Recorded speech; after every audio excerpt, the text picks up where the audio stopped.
We're going to look at bones. So why have I drawn a picture of the sun? Any guesses? The ultraviolet rays from the sun hit the skin. Notice that? They have to actually touch the skin. But the rays that touch the skin that are pivotal in making vitamin D are UVB rays. And UVB rays do not come through glass. UVA rays come through glass, but it's the UVB rays that we want. When the ultraviolet rays from the sun, particularly the UVB, hit the skin, they convert a form of cholesterol just under the skin. Did everyone hear that one? A form of what? Cholesterol. Do you know what Dr. Malcolm Kendrick said in his book, The Great Cholesterol Con? And he's a cardiovascular surgeon, by the way. He said, for the first time, normal levels of a normal vital body substance is being called a disease. Ultraviolet rays, particularly UVB, from the sun hit a form of cholesterol just under the skin and convert it to vitamin D. And vitamin D is essential for the assimilation of calcium.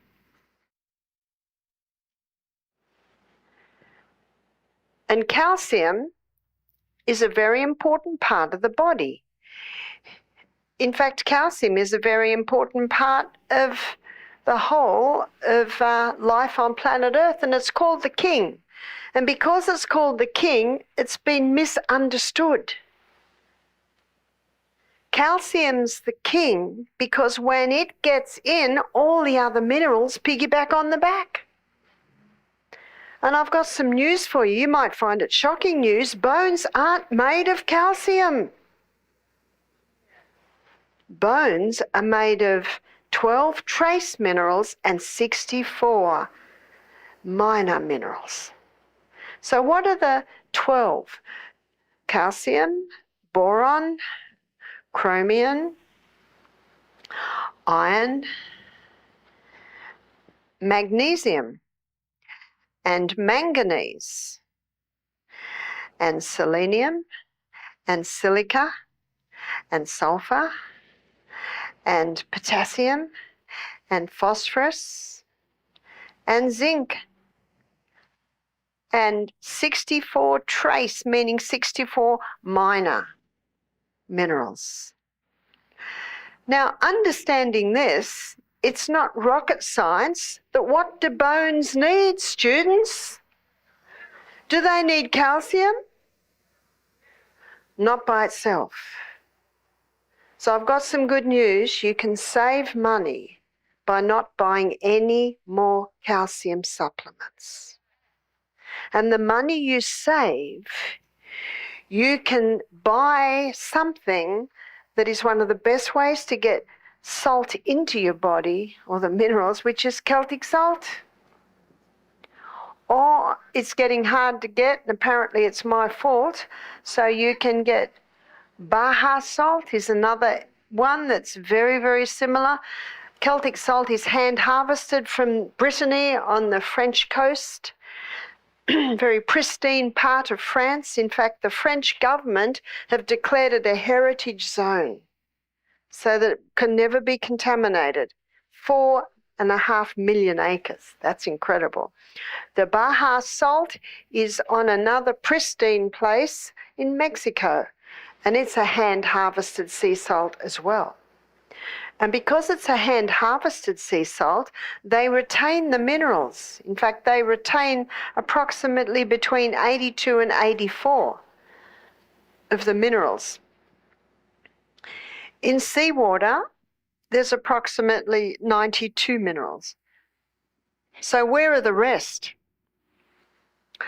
Well, that last 10 are in such tiny proportions, pico amounts. A pico is a measurement that's barely measurable, that it's inevitable that some of them are lost in the process of of harvesting the salt. And the book that I read about the Celtic salt in Brittany, they've got peninsulas like this, and the salt flats basically are like this, and the wind, it comes across these areas, so the salt is dried very quickly. And because it's dried very quickly, there are a lot of mineral gases locked up in the crystal. So I prefer to buy my salt as crystals. And in that crystal are trace amounts, part per million amounts of iodine. Now, when the seas crash, the iodine goes up into suspension and settles on the land. And that's why the vegetables grown on the coast have a higher iodine level. Vegetables grown right inland, almost no iodine. And if you buy iodized salt, you're buying 3 minerals: sodium, chloride, and iodine. And within about, is estimated, 2 hours of opening it, all the iodine is lost. But when you buy the Celtic salt or the Baja salt, it's locked up in the gases. If you take iodine, it's out of your body in 20 minutes.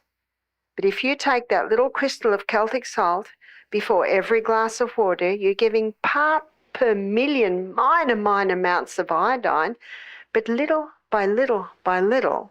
That is the best way to take iodine into the body. And iodine is the main food used by the thyroid gland. So that's an interesting piece of information that I wanted to share with you while I share about how we get minerals into the bones, because bones are not made of minerals. Sorry, not a calcium, they're made of minerals. They're made of this balance. In Matthew chapter 5, verse 13, the Bible says, "Ye are the salt of the earth. If the salt has lost its savour, wherewith shall it be salted? It is henceforth good for nothing but to be cast out and trodden under foot of men." Old English. How does the salt lose its savour? I'd like to suggest that refined salt, with its 2 minerals, has lost its savour. It's lost all the other minerals. What does the Bible say now? It's now good for nothing but to be cast out and trodden under foot of men. And I thought of that when I was up in Minneapolis and saw them throwing salt on the road to melt the ice. 80% of the industrialized salt goes to industry, 20% goes to humans, and that's the refined salt. You see, of those 92 minerals, 30% is sodium, and approximately 50% is chloride. And because these are the first crystals formed, they're the first ones scooped up. Then they're bleached white, aluminium's put with it, there's your table salt. Now, to make seawater, you use a teaspoon of salt to a cup of water. Let's say a person makes a whole tank of seawater using this sodium, chloride, and water, and then they get fish from the sea and put it in that tank, all the fish die. And yet people take it. We need salt in its balanced form, and in its balanced form is as these two. Himalayan salt is not quite as good as these two, but it's still pretty good. It has 75 minerals. It's better than your refined salt. And so even though you might find these salts a little expensive, when you consider what they're giving to you, it's a blessing. So where else do we get those minerals? From dark green leafy vegetables. And dark green leafy vegetables are very high in these minerals. But to get all the minerals that we need, it's important that they be organic, because remember, the organic farmer, he works with the soil. And he works with the soil by encouraging the microorganisms in the soil. And it's the microorganisms in the soil that release the minerals from the dirt into the plant. That's why organic fruits and vegetables have a far higher nutrient content. So our skin needs to get the sun for our bones. because our bones need this vitamin D to be able to access particularly calcium. And when calcium gets in, all the other minerals are coming in as well. Now, the only exposed bone in the body are your teeth. That's right, your teeth. And how many people spend a fortune on their teeth? When my children were between the ages of, I think, the youngest was about 5 and Emma, she's my eldest, she was about 16. I took them to the dentist. I thought maybe I should have the dentist look at their teeth. And the dentist said, "Your children's teeth astonish me." I said, "Oh?" She said, "There is no decay. They are strong. One child has a little bit of decay where it's the way the teeth close together, the food gets stuck. But he said the teeth are so strong that the decay was arrested. And I did not give the children cow's milk. Cows get their minerals for their strong bones where? Grass. I've got some good news. You don't have to eat grass, but you can eat microgreens. You can eat kale. You can eat spinach, silver. And now, would you consider here down south, Tennessee? So you've got two things we don't have: lamb's quarters and collard greens. Is that what you have? Yeah, we never heard of those things, but I have to tell you, I love them. And the good news is that when you cook the greens, you don't lose the minerals. Some people say, what about the oxalic acid? You know, it's more to do when a person's eating a high acid diet. And in my book, Self-Heal by Design, there's a chapter on the acid-alkaline balance in there. So let me tell you a little bit more about the sun while we're here. Eyes. Eyes need sun because eyes bring sun through to the brain. And the brain needs sun. The ultraviolet rays from the sun go through neurochemical pathways, hit your pituitary gland, and that helps to bring balance back into the hormones. So that's where we again are looking at those 8 laws or 8 doctors of health or 8 laws of life. Also, Dr. Neil Nedley shows this, that when we're out in the sun, I don't suggest you look at the sun. Our eyes will tell us not to do that. But when you're outside in the sun, the rays are coming through. They're going through neurochemical pathways, hitting your pineal gland and helping you to sleep better at night. And they're also causing a release of serotonin. That's your mood hormone. So when I come from Australia to America, it's a big change. You see, Australia is probably just waking up now. So when I come over here, it's a huge change. And a lot of people suffer from jet lag, yeah? Well, the last time I came over, only one night. One night I woke up at 2 a.m. and I was bright-eyed for the day. And you know what I noticed? The 2 days before, it was raining all day. And the third day, the sun came out. So I sat in the sun. And I sat in the sun for probably 3 periods through the day, about 5 minutes at a time. And that night I slept, and every other night I slept. I have found that when I can get outside and let the sun's rays come in through my eyes, it resets my body clock. And Dr. Neil Nedley, in his book, Depression: A Way Out, he claims that 80% of his depressed patients, their circadian rhythm is out. You've heard of the circadian rhythm? It's the rhythm that our brain runs at. And he found that the first hour of light in a day reset the circadian rhythm. So we've been scared away from the sun, but the sun is very, very important. You can overdo the sun and you can underdo the sun. And the figures, Wishart, there's a book, his name's Wishart. He's written a couple of books on vitamin D. And he gives a story about, I think it was in Norway, late 90s to early 2000, skin cancer rates rose about 200%. So they looked at how this could be, and they discovered 2 things. Norwegians are spending more time indoors. And when they're outdoors, they use sunscreens. And yet what are we told? If you go out in the sun, you've got to have sunscreen on. And yet sunscreen effectively blocks UVB rays. Yes, you can overdo the sun, you can underdo the sun. Now, when you've got milky skin like me, apparently that's what my skin's called, milky skin, and blue eyes, you have to be a little bit cautious. So when I go out in the sun, if I'm on holidays, and sometimes we do have a holiday, I take my watch, 15 minutes front, 15 minutes back under the umbrella, morning and night. Within about 5 days, I've got a very nice tan. And you know what sort of tan I've got? UVB tan. And I can test that, and 3-4 months later, I've still got that tan, even if I don't go in the sun much. And that tan is your best protection against the sun, because once you've got the tan, you can bear more sun. If you have dark skin, the really dark skin needs about 10 times the sun that I need. And by the way, it takes 10 times more for them to burn, doesn't it? But you can get a dark-skinned person that never goes in the sun for, say, 6 months, then goes and spends half an hour in the sun, they can get burnt.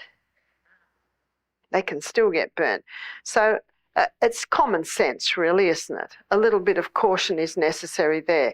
They're finding now that vitamin D deficiency is a big contributing factor with skin cancer. Poor old sun has been blamed for all the problems, but it's really the way you use the sun. In Australia, in the schools, they have huge shade cloths over the playgrounds. Children aren't allowed to go outside unless they've got hats on. And they've got a program called Slip, Slop, Slap. It's on the television all the time. It's on the side of the road. Slip, slop, slap, which is slip a top on, slap a hat on, and slop the sunscreen on. It's probably Aussie terminology. Has that reduced skin cancer? No, not at all, because skin cancer is more dehydrated skin. It's more that people are eating devitalized food. Margarine, that altered toxic fat, when it comes out on the skin and the combination with the sun, it can be a contributing factor to damaging the skin. 6 to 7 sunburns in your lifetime can double the risk of skin cancer. So please don't be scared of the sun. We need it for our vitamin D. We only need half an hour a day. So that's my 15 minutes front, 15 minutes back to get all the vitamin D that you need for the day. But it takes 2 hours for your skin to produce the vitamin D. So if I go out in the sun and then go to my room and have a shower with soap, I will not get any vitamin D, because it's that fatty substance, the cholesterol, that's used to make it. But if I'm out in the sun, I get hot and I dive in the ocean, that's not going to take it away. Or I dive in the river, that won't take it away. But if I dive into the chlorinated pool, yes, that will interfere with the production of vitamin D. If I have a shower and wash my whole body with soap and then lie in the sun, I won't get any vitamin D. So there are a few things that are necessary to be able to make vitamin D. So let's get back to the importance of looking after the bones. So let's go through those laws of health. Number 1, pure air. Yes, every skin cell requires oxygen for it to function effectively, and we get it through pure air, which is breathing through the nose. Sunshine. I trust I have given you enough evidence to show the importance of having sunshine as much as possible. If you're not used to the sun, go cautiously. But we need a little bit of sun as often as possible. Number three law is temperance. Temperance is not taking anything into the body that will harm it, and taking in moderation the good things. So let me give you a list of things that are leaching minerals out of the body. Yes, it's one thing to put the minerals in the body. It's another thing to maintain your minerals by not taking things that are taking them out. And you might remember back to when we talked about the DNA, we talked about how the refined sugar leaches especially the calcium and the magnesium. And this is also very important for heart function. Calcium causes the heart to constrict, magnesium relax. Calcium constrict, magnesium relax. So the beating of the heart requires this nice balance of minerals to be taken into the body. There's no need to take refined sugar because we've got maple syrup, we've got honey. I think I heard Emma talk about a few sweeteners. There's so many sweeteners that there's no need to go to the refined sugar. Caffeine, called Australia's darling. I think it's America's darling too. It is also a big leacher of minerals, especially the calcium and magnesium. So when people are having these every day, and many do, and if you are a coffee drinker, please don't stop. You didn't think I'd say that, did you? Because you'll suffer.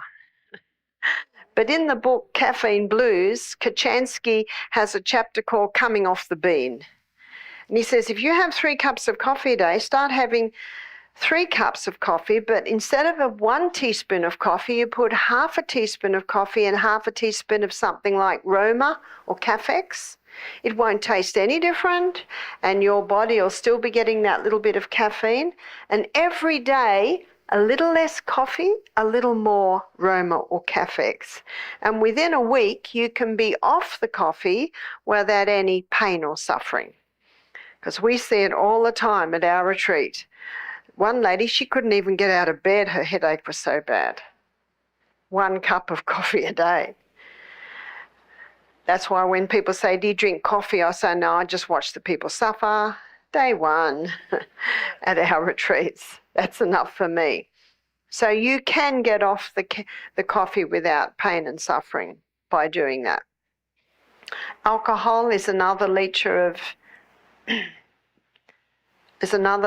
minerals, and one of the reasons why the calcium is probably the one that is taken out more than any other is because it is the most alkaline mineral. And a lot of these have an acid effect on the body. So to quickly calm that down, the body's pulling that calcium out of the bones in a form of calcium phosphate. And so we get this constant leaching. So the bones are getting thinner and thinner. Tobacco is the other one, which it has apparently, it is estimated 4,000 chemicals in cigarette smoke. And sorry, vaping is no better. Vaping is, in some ways, it's even worse. And that's where this third law plays an important role in keeping the bones strong. Another thing, and you'll find a chapter on this in my book, is acid-forming foods. And I've listed all the acid-forming foods in the book. And again, the acid-forming foods, to cope with that, the body leaches the calcium out. And that's meat, wheat, refined sugar, the things that I've just listed, drugs. And anyone who's been on steroid drugs, that really takes it out of the bones. It's a big bone leacher. If anyone is on prednisone or cortisone, it's important not to stop that. But little by little, that can be eased off. Sometimes just dropping a few milligrams every month, that can, because if you stop that immediately, you'll have a crisis response in your body. So it's important to take that one down very slowly. Soda drinks. Soda drinks have phosphoric acid in it, and that leaches the minerals out of the bones. So the soda drinks really have to be stopped. Number 4, looking at how all this plays a role in our bones. Number 4 is rest. Rest is a very important part of life. Must be a balance between rest and work. Remember the perfect mathematical formula? 8 hours to work, 8 hours to play, 8 hours to sleep. And in my last lecture tonight, my next lecture after our supper, I'll be looking at that in detail. But the bones need rest. They need to be fully rested and revived every night. And a lot of bones aren't getting that. And the best exercise for strengthening the bones is rebounding. Strength comes by exercise. There's no other way. We often, we know that about muscles, and we often only refer to muscles, but bones are also strengthened by exercise. And the bone strengthening exercise that is more effective than any other is rebounding. That's why best exercise for kids, get a trampoline. And if they've got a spare moment, where are they? On the trampoline. I've come to the conclusions people get old because they stop jumping. And that jumping is constantly going against gravity. And that's why it's such a powerful form of exercise.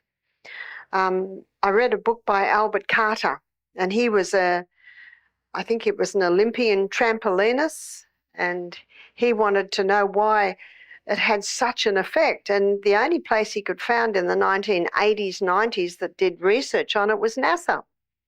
And NASA found it was the only form of exercise that prepared their astronauts for outer space, because in outer space, there's no gravity. And they found when their astronauts came back, sometimes they'd suffered 25% bone and muscle loss. That's a lot. So they discovered that trampolining before, they didn't lose as much, and trampolining when they got back restored them quicker than any other form of exercise. And if you're not used to the rebounder, which is a little trampoline, remember, just start with a health bounce. And if your balance isn't good, the rebounder will restore your balance, because our balance is set by the bottom of our feet and the fine mechanisms in our ear. And what rebounding does is it resets that. One lady said, well, every time I try and rebound, I lose a bit of urine. I said, well, empty your bladder before you get on. That's the best way, because that's the very exercise that will help strengthen your pelvic girdle and will also strengthen your urethral muscle, which sits inside your pelvic girdle. And I think I heard my daughter giving some very colourful descriptions on how to strengthen such things. So that's the best bone strengthening exercise. And the little rebounder is easy. A lady said, well, I won't buy one. We've got a trampoline. I said, yeah, but you'll never go out there. Have you noticed? You're gonna. In fact, that's real Australian, isn't it? We're gonna go out there, but you actually don't go out there. But if you've got a little rebounder, and you've got to make an appointment with yourself. If you don't make an appointment with exercise, you will not exercise. And remember, when we looked at our immune system, we looked at where our red and white blood cells are made. Where are they made? Bone marrow, in the bone marrow. And so strengthening the bones strengthens your body's ability to make your red and white blood cells. But there's something more potent. I talked about it, to boost your immune system. What's the best immune system booster? Students, you'll scream. The cold water. Yep. Well, I've got some good news that Sylvia and Amanda, they joined me this morning into the gorge. Into the gorge. Emma's coming too. But that quick cold. Yeah, it's a big lake. We'll all fit. That. I don't know where. It's in a park somewhere. It's down there, down that way. Sylvia knows. Dan knows. I was so excited when I arrived and we went for a walk. I thought, water to jump in the morning. Then they took me at the gorge and I thought, oh, that's even better, because there are little rocks. You want to be able to step out and dry yourself and put your shoes and socks back on, because that's an important part of it, is getting dressed quickly. But that cold gives such an incredible boost to your immune system, but also a boost to your bone marrow, and in your bone marrow, the making of your blood. So every single cell in the body is affected by rebounding. Every single cell in the body is affected by that quick cold. And as I said to the ladies, you can ask them, it's like you get an injection of power. It's just feels very good. If you can't quite get to the gorge, all you have to do is to turn your tap, and I know now that side's hot, right over as far as it'll go. And then warn the neighbours that some screaming might come out of your bathroom window. But you get used to it. You get used to it. So 6 is proper diet. When I was a little girl, we used to have a glass of milk in recess. All school children had to have a little bottle of milk. I hated it. It used to make me feel ill. I know now that I have a intolerance to dairy. And why did they give it to the school children? To strengthen their bones. But it's actually a fallacy. Let me show you. A glass of milk. Here's a glass of milk. And a glass of milk is high in calcium, yes. But those cows, they got 5 stomachs to be able to access that calcium. So it's not in a form easy for us to access. But that glass of milk is also very high in protein. And this is animal protein, and only 58% of that animal protein is burnt as fuel. So what that leaves is a 42% waste. And this waste is a high sulfur waste, which is very acidic. And what does the body use to negate acid? Calcium. So actually, do you know how much calcium is left for our body from a glass of milk? None. And the countries in this world, which are the highest dairy consumers, have the highest incidence of osteoporosis. And so the reason why my children used to fall out of Tarzan vines, Emma was a real tomboy. She would climb the trees, the horses, they'd fall off horses. No broken bones. No broken bones. I took them to the dentist. The teeth are all perfect, and yet I didn't give them cow's milk. But every day we ate a lot of dark green leafy vegetables straight from our garden. And we fed the garden so that it was well nourished with compost. And the countries in this world with the strongest bones, let's have a look at the Hunzas in the Himalayan mountains. They don't have hospitals, they don't have doctors, they don't have nurses, they don't even have jails. And they eat food in its natural state. They eat a lot of greens, they have a little bit of sheep yogurt, and they have meat maybe 3 times a year on festive occasions, but their bones are strong. And this is where the game polo came from, is from the Hunzas. So sometimes the over 50s pay the under 50s, and sometimes the over 50s win. Sometimes they fall off horses, but the bones are so strong that if there is a little bit of a crack, it heals very quickly. So it's not from cow's milk, it's actually a misconception, as I just showed you. So we get our minerals from our foods, and the organic foods are a very high source, but as I showed you, many people are losing their minerals because of a high acid, high refined diet and high stimulating diet. Number 7 is use of water. Doesn't seem like our bones need water, but they do, because the blood feeds the bones and blood needs water. Also, the alternating hot and colds, or the cold plunges, do a wonderful stimulating effect to bones. And the last law is trust in divine power. Stress complicates every disease. And there's a lovely verse, and you might know it because it's often quoted. It's found in Proverbs chapter 3, 5 and 6. Trust in the Lord with all thine heart. Lean not on thine own understanding. In all thy ways acknowledge him, and he shall direct thy paths.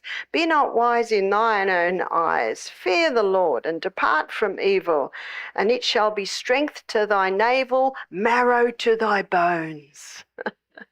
So to strengthen the bones, what do we got to do? Trust in God. Worry weakens the body in every single way, and the bones are no exception. So now you know how to strengthen your bones. And isn't it good to know that everything that I've showed you here this afternoon is within every single person's reach? So please strengthen your bones.